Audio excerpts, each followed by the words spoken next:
Граѓани во поедини општини во државата се изложени на тормоз и повеќедневно малтретирање во напорите личните документи да ги завршат во законски предвидениот рок до 12 февруари.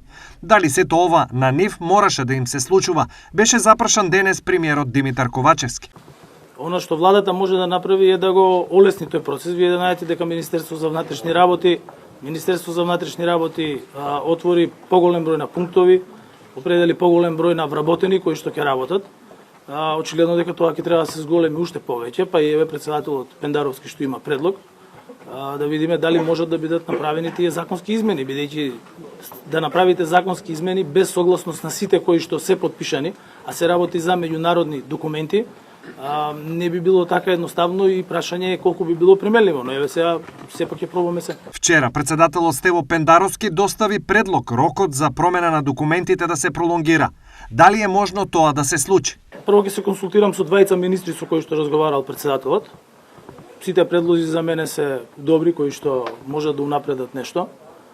Верувам дека и претседателот може да се чуе со претседателката на Грција, бидејќи сепак и тоа е нивото на кое што може да се комуницира, ќе поразговараме на седница на влада во однос на можноста ова да се направи, кое што секако дека ќе треба. Претседателот Пендаровски најдобро знае, бидејќи тој беше вклучен во